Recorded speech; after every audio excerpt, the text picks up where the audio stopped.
Welcome to our channel unique learning lab. দেখো আজকে তোমাদের সামনে নিয়ে এসেছি ক্লাস 7 এর গণিত বিষয়ের কোষে দেখি 2.2 এর 1, 2, 3 নম্বর দাগের যে সমস্ত অঙ্কগুলো দেওয়া রয়েছে প্রত্যেকটা অঙ্ক আমি সহজ করে বুঝিয়ে দেবো। তোমরা শেষ পর্যন্ত ভিডিওটি দেখতে থাকো, ঠিক আছে? এর আগের ভিডিওগুলো যারা দেখোনি তারা ডিসক্রিপশন বক্সে প্লেলিস্টের লিঙ্ক থাকবে, সেখান থেকে দেখে নিতে পারবে, অথবা এই ভিডিওর শেষে এন্ড স্ক্রিনেও কিন্তু লিঙ্ক আসবে, সেখান থেকেও দেখে নিতে পারবে। তো চলো শুরু করা যাক। তো দেখো কোষে দেখি 2.2 এর 1 নম্বর দাগের কি বলছে দেখো, নিচের অনুপাতগুলিকে লঘিষ্ঠ আকারে পরিণত করি ও প্রত্যেকটির অনুপাতের ব্যস্ত অনুপাত লিখি। তো দেখো লঘিষ্ঠ মানে কি? লঘিষ্ঠ মানে হচ্ছে সবচেয়ে ছোট আকারে, অর্থাৎ এগুলোকে আমরা কেটে কুটে সবচেয়ে ছোট করব এবং তারপরে বলছে দেখো প্রত্যেকটি অনুপাতের ব্যস্ত অনুপাত লিখি। ব্যস্ত অনুপাত মানে কি? ব্যস্ত অনুপাত মানে হচ্ছে যে আমাদের ধরো এই যে এটা প্রথমটা কি আছে, 12:15 আছে, তাই না? অর্থাৎ এই অনুপাতের পূর্বপদ কোনটা? পূর্বপদ হচ্ছে 12 আর উত্তরপদ হচ্ছে 15। তোমরা জানো, এর আগের অনুশীলনীতে তোমরা করেছো। তো দেখো এই যে পূর্বপদটাকে যদি আমরা উত্তরপদে নিয়ে যাই এবং উত্তরপদটাকে যদি পূর্বপদের জায়গাতে নিয়ে যাই, তাহলে পরে 12:15 ব্যস্তানুপাত হয়ে যাবে সেইটা, অর্থাৎ 12:15 ব্যস্তানুপাত হয়ে যাবে 15:12। বুঝতে পেরেছ? দেখো 1 নম্বর দাগে যতগুলো অঙ্ক দেওয়া রয়েছে আমরা পরপর টুকে নিয়েছি। এ কি বলছে? 12:15 এর ব্যস্তানুপাত আমি আরেকবার খাতায় বুঝিয়ে দিচ্ছি। ধরো এখানে কত আছে? 12:15। তো এই যে অনুপাতটা আমরা এর পূর্বপদ হচ্ছে 12 আর উত্তরপদ হচ্ছে কত? 15। একে যদি আমরা 15:12 করে দিই, অর্থাৎ পূর্বপদটাকে উত্তরপদে নিয়ে চলে যাচ্ছি আর উত্তরপদটাকে পূর্বপদে নিয়ে চলে আসছি, এটা যদি করি তাহলে পরে এই 15:12 হয়ে যাবে 12:15 ব্যস্ত অনুপাত। ঠিক আছে, তোমরা ব্যস্ত অনুপাত কি নিশ্চয়ই বুঝতে পেরেছো। এবারে চলো অঙ্ক করি। তো দেখো 1 এর এ নম্বর দাগের 12:15 বলেছে। তো আমরা জানি অনুপাতকে কি করতে পারি? অনুপাতকে আমরা ভগ্নাংশের আকারে লিখতে পারি। তো দেখো এটাকে আমরা লিখতে পারি 12/15 করতে পারি, তাই না? তোমরা তো নিশ্চয়ই জানো। এবারে দেখো আমরা 12 এবং 15-এর মধ্যে কিসের সম্পর্ক আছে? ভাগের সম্পর্ক। তাহলে আমরা কাটাকুটি করতে পারি। তো দেখো 3 দিয়ে যদি কাটি 3 × 4 = 12, 3 দিয়ে কাটলে 3 × 5 = 15, অর্থাৎ কত পেলাম? পেলাম হচ্ছে 4/5 পেলাম। তো 4/5কে আবার অনুপাতে প্রকাশ করে নিই, অর্থাৎ 4:5। ঠিক আছে, তো দেখো 4:5 পেলাম অনুপাত। তো এর ব্যস্তানুপাত কি হয়ে যাবে? 5:4। অতএব লিখব নির্ণেয় ব্যস্ত অনুপাত সমান 5:4।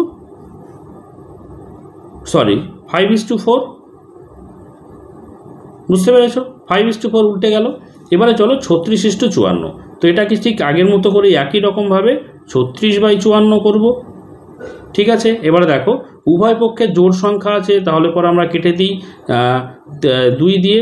দেখো 18 × 36, এখানে 2 দিয়ে কাটলে 2 × 4, তারপরে দেখো 1 14 থাকছে, 7 × 14 অর্থাৎ 27 × 54। এবারে দেখো 3 দিয়ে কাটবো, 3 × 6 = 18, 3 × 9 = 27। ফের দেখো 3 দিয়ে যাবে, 3 × 2 = 6, 3 × 3 = 9। ঠিক আছে, তো কত পেলাম? 2:3 পেলাম। এটাকে 2/3কে একেবারে ডাইরেক্ট লিখছে 2:3। বুঝতে পেরেছো নিশ্চয়ই? তাহলে এর ব্যস্তানুপাত কত হবে? অর্থাৎ ব্যস্ত অনুপাত সমান কত হবে? উল্টে যাবে, 3:2 হয়ে যাবে। বুঝতে পেরেছো? এর পরেরটা চলো, কত আছে? 75:120। তো এটাকে আমরা কি করব? 75 নিচে লিখব 120। তো দেখো এখানে 0 আছে নিচে আর ওপরে 5 আছে, তারপরে 5 দিয়ে যাবে। তো দেখো 5 দিয়ে কাটলে ওপরে হবে 5 × 15 = 75, 5 দিয়ে কাটলে এটা হচ্ছে 5 × 2 = 10, 2 বেরিয়ে আসলো, 20 হলো, 4 × 5 = 20। তো দেখো 3 দিয়ে কাটলে দেখো 3 × 5 = 15, 3 দিয়ে কাটলে 3 × 8 = 24। তো কত পাচ্ছি? পাচ্ছি হচ্ছে 5/8। আর তো কাটাকুটি যাবে না। এবারে দেখো এই ভগ্নাংশকে যদি আমরা অনুপাতের আকারে প্রকাশ করে দিই, 5:8 পাচ্ছি। ওকে, তো দেখো 5:8 এর ব্যস্তানুপাত কত হবে? অতএব ব্যস্ত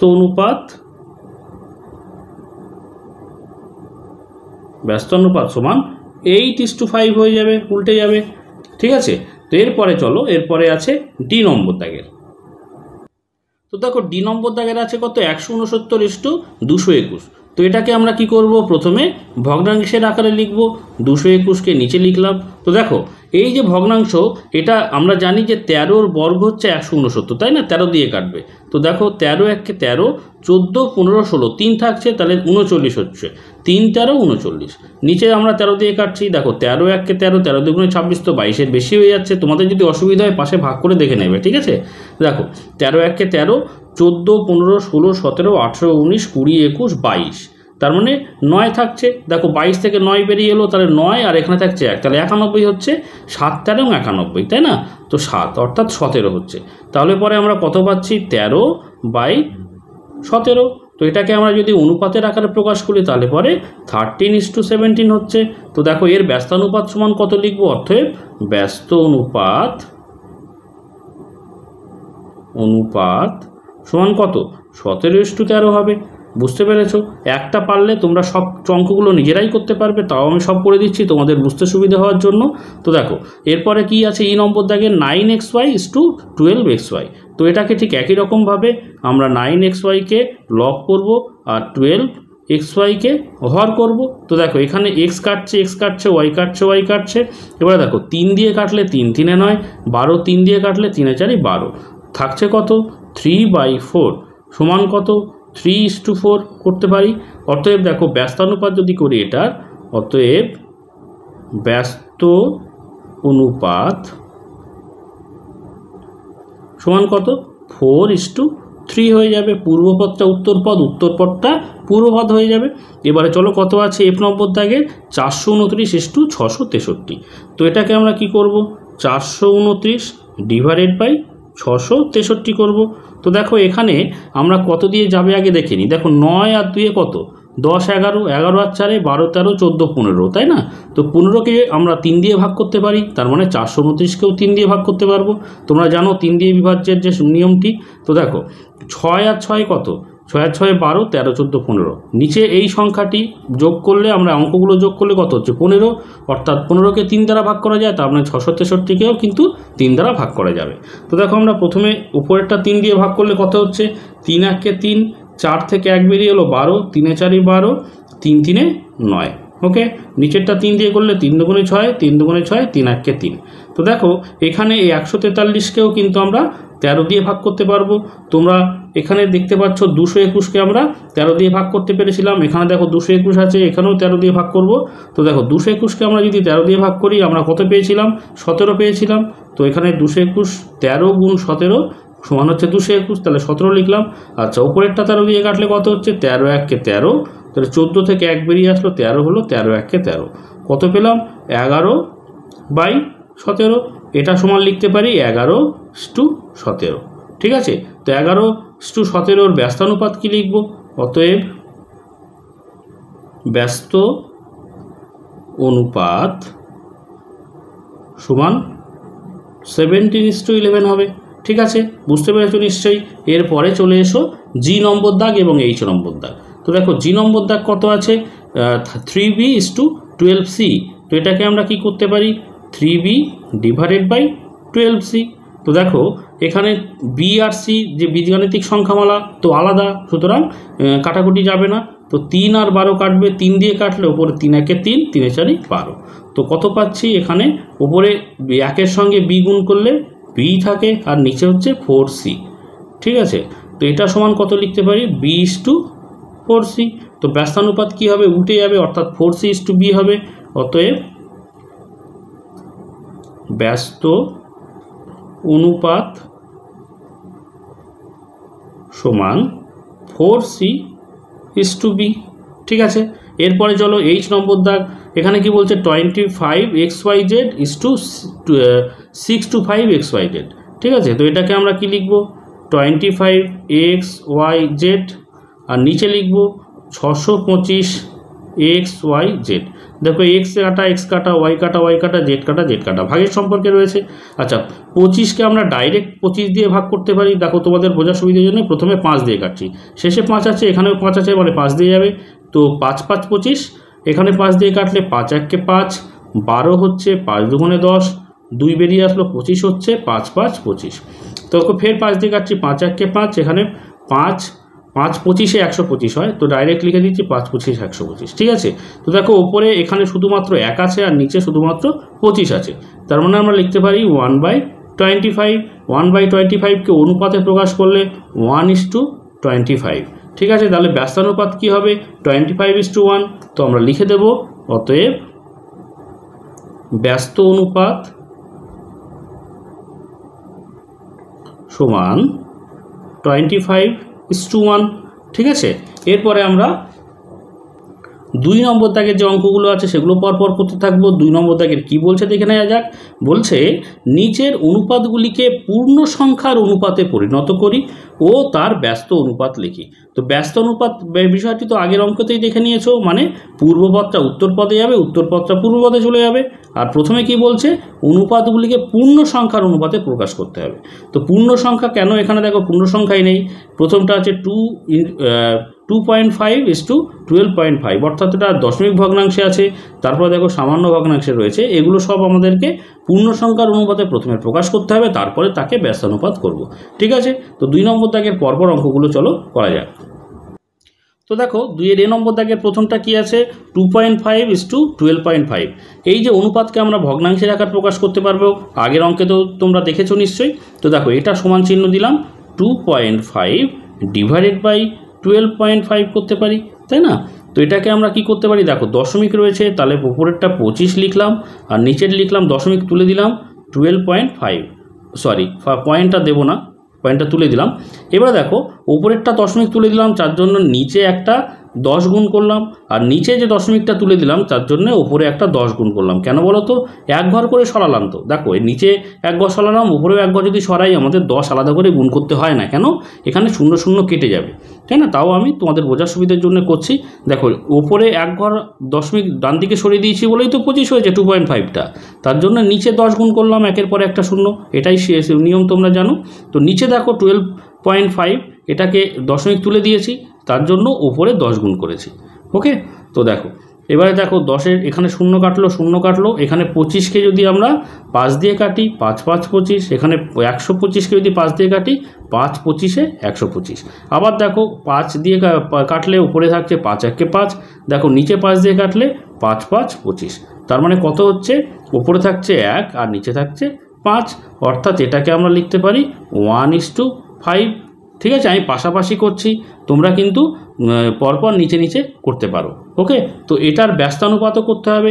তো আমরা অনুপাতটা পূর্ণ সংখ্যার অনুপাতে নিয়ে চলে এসেছি, ছিল দশমিক ভগ্নাংশে, চলে এসছে দেখো পূর্ণ সংখ্যার অনুপাতে। এর ব্যস্তানুপাত কি লিখবো? অতএব ব্যস্ত অনুপাত সমান 5:1। বুঝতে পেরেছো? এরপরে চলো বি নম্বর দাগের কি বলছে?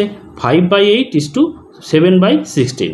তো একই রকমভাবে এটা আমরা লিখতে পারি 5/8/7/16, তাই তো? তো সমান চিহ্ন দিলাম, দেখো 5/8 ছিল, এবারে এইটা তো ভাগ, তাহলে পরে ভাগটাকে যদি আমরা গুণ করে দিই তাহলে পরে নিচের যে ভগ্নাংশটা আছে সেটা উল্টে যাবে, অর্থাৎ লবটা হর আর হরটা লব হবে, তোমরা জানো নিশ্চয়ই। তাহলে 16টা চলে যাবে ওপরে আর 7টা চলে যাবে নিচে। তো দেখো 16 ওপরে লিখলাম আর 7টা নিচে লিখলাম। ঠিক আছে, দেখো 8 2 16 কেটে গেল আর কিছু কাটাকুটি যাবে না। তারপরে উপরে থাকছে 5 2 10 আর নিচে থাকছে 7, অর্থাৎ অনুপাতে যদি আমরা প্রকাশ করি তাহলে 10:7 হচ্ছে। তাহলে পরে পূর্ণ সংখ্যার অনুপাতে চলে এসছে। অতএব ব্যস্ত অনুপাত কি লিখব? ব্যস্ত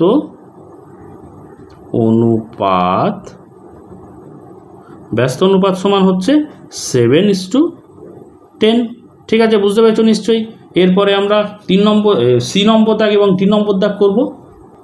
তো দেখো 2-এর সি নম্বর দাগের কি আছে? 0.7:0.49। তো এটাকে আমরা কিভাবে লিখতে পারি? 0.7/0.49 করতে পারি। তো এটাকে আমরা দশমিক যদি তুলে দিই এক ঘর করে, উপরে 7 হয়ে গেল, নিচে লিখলাম 49। তো দেখো উপরে এক ঘর দশমিক সরালাম, তার জন্য নিচে একটা 10 গুণ করে দিলাম, একের পর একটা 0। দেখো নিচে দুটো ঘর দশমিক ডান দিকে সরিয়েছি, তার জন্য উপরে একের পরে দুটো 0 গুণ করে দিলাম সমান রাখার জন্য। ওকে, তো দেখো এখানে 10-এর একটা 0 কাটলো, 100 থেকে একটা 0 কেটে গেল। এখানে 7 দিয়ে কাটলে 7 1 7, 7 7 49। তাহলে পরে উপরে থাকছে দেখো 1 আর 10, অর্থাৎ 10 1 10 আর নিচে থাকছে শুধু 7 থাকছে, অর্থাৎ 7। তো এটাকে আমরা 10:7 লিখতে পারি। অতএব পূর্ণ সংখ্যার অনুপাতে চলে এসছে। অতএব ব্যস্ত অনুপাত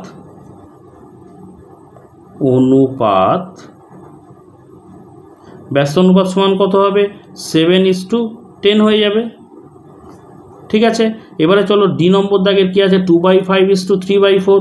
তো এটাকে আমরা লিখতে পারি 2/5 ডিভাইডেড বাই 3/4। আমরা ভগ্নাংশের আকারে লিখে দিলাম। এবারে দেখো 2/5 এর আগের অঙ্কের মতোই আমরা করব 2/5।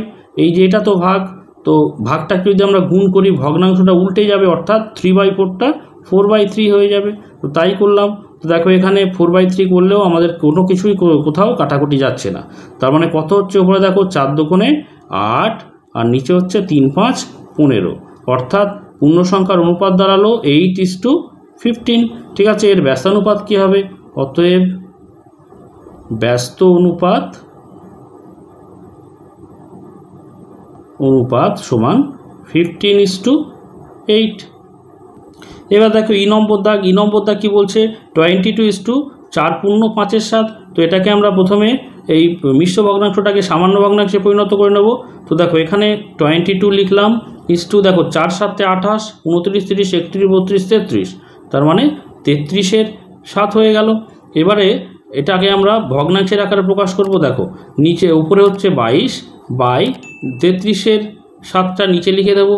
ঠিক আছে, তো আমরা ভগ্নাংশের আকারে প্রকাশ করলাম। এইটা সমান আমরা কি লিখতে পারি? দেখো 22, এই যে ভাগ তো এইটা, তো ভাগটাকে যদি আমরা গুণ করি নিচের ভগ্নাংশটা কি হবে? উল্টে যাবে, অর্থাৎ 33/7 হয়ে যাবে, 7-33 হয়ে যাবে। ঠিক আছে, তো দেখো এখানে কাটাকুটি যদি করি 11 দিয়ে, 11 দুগুণে 22, 3 11 33, আর কাটাকুটি যাবে না।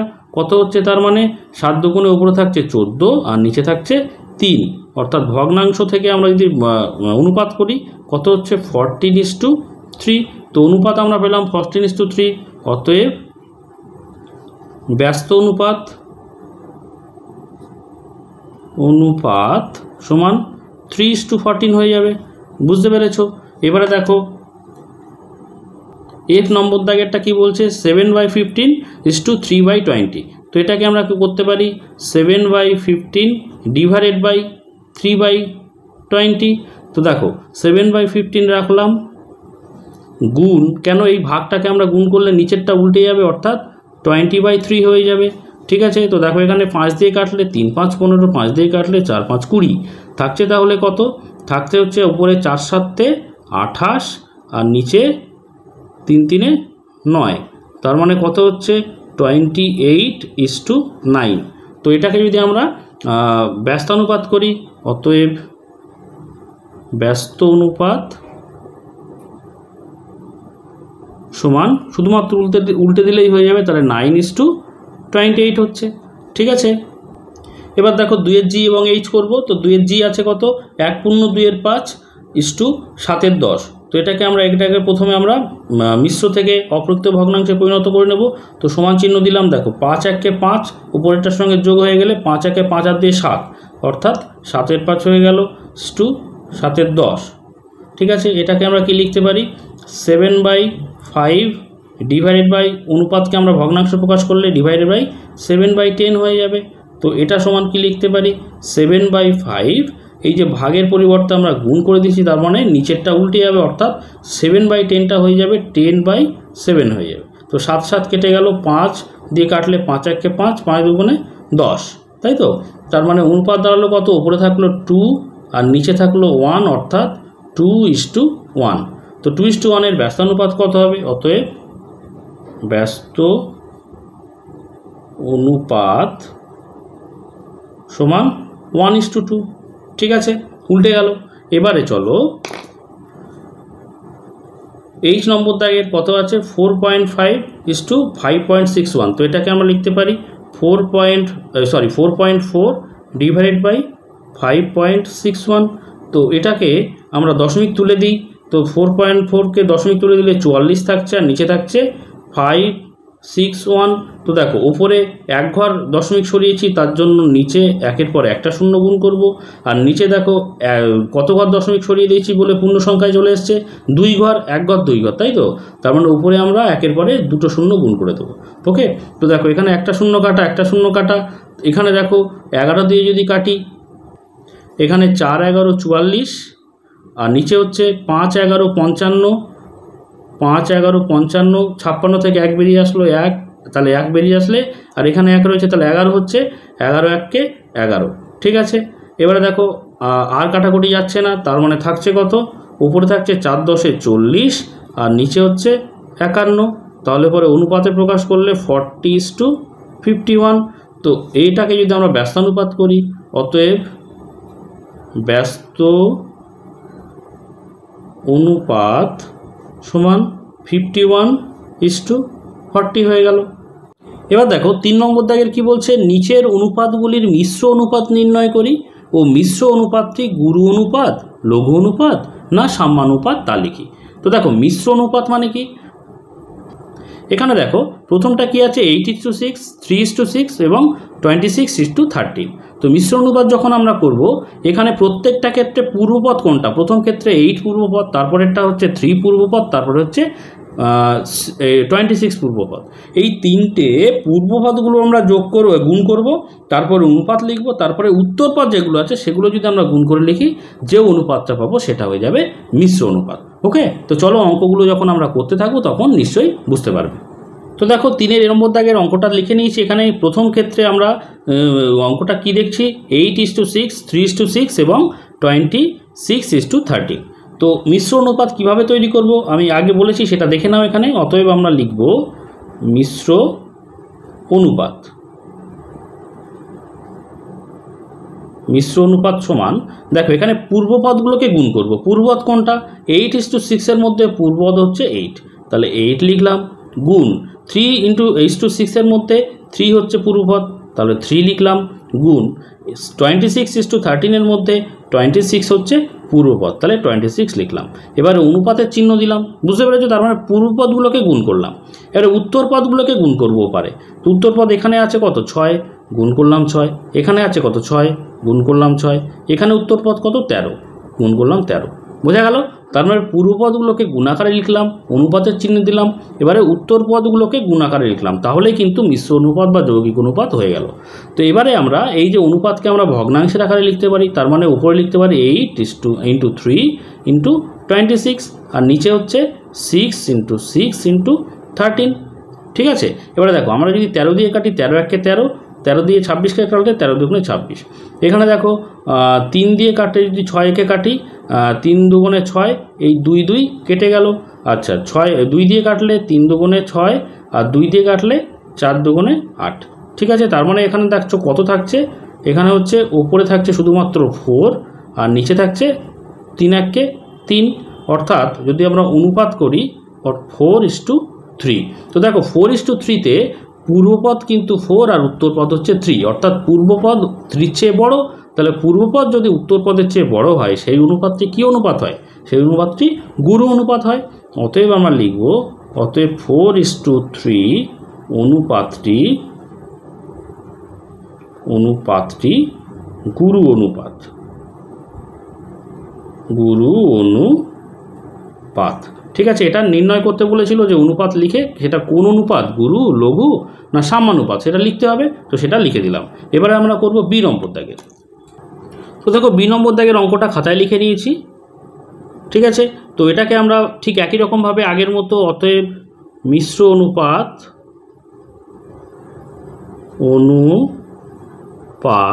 সমান পূর্বপদগুলোকে গুণ করব। দেখো পূর্বপদ এখানে কত আছে, 7/5:3, অর্থাৎ 7/5 হচ্ছে পূর্বপদ, তাহলে 7/5 ইন্টু এখানে কত আছে, এখানে দেখো 5/7 ইন্টু এখানে কত, পূর্বপদ হচ্ছে 3, তাহলে 3 লিখলাম, অনুপাতের চিহ্ন দিলাম। এবারে উত্তরপদ প্রথম ক্ষেত্রে আছে 3, গুণ দ্বিতীয় ক্ষেত্রে উত্তরপদ হচ্ছে 1/1 আর তৃতীয় ক্ষেত্রে উত্তরপদ হচ্ছে 16। ঠিক আছে, তো এটাকে আমরা এবারে এভাবে লিখতে পারি, সমান চিহ্ন দিলাম একটু বাদিক করে, 7/5 ইন্টু 5/7 ইন্টু 3, অনুপাতের জায়গায় আমরা ভাগ চিহ্ন দেবো, মানে ভগ্নাংশের আকারে লিখছি। এবারে দেখো এটাকে 3 লিখলাম, আর এই যে মিশ্র ভগ্নাংশ আছে এটাকে আমরা অপ্রকৃত ভগ্নাংশ করে দেবো। দেখো 16 একে 16 আর একে 17, 17 16, তাই তো? তো 17 16 ইন্টু এখানে 16। তো দেখো এখানে কাটাকুটি করছি, নিজেদের মধ্যেই কাটছে, 7 7 কেটে যাচ্ছে, 5 5 কেটে যাচ্ছে। এখানে নিজেদের মধ্যে 16 আর 16 কেটে যাচ্ছে।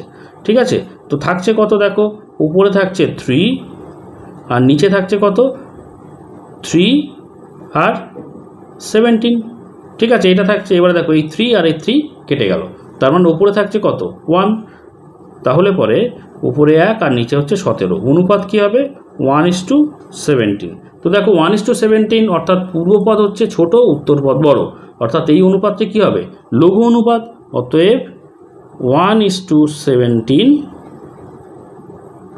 অনুপাতটি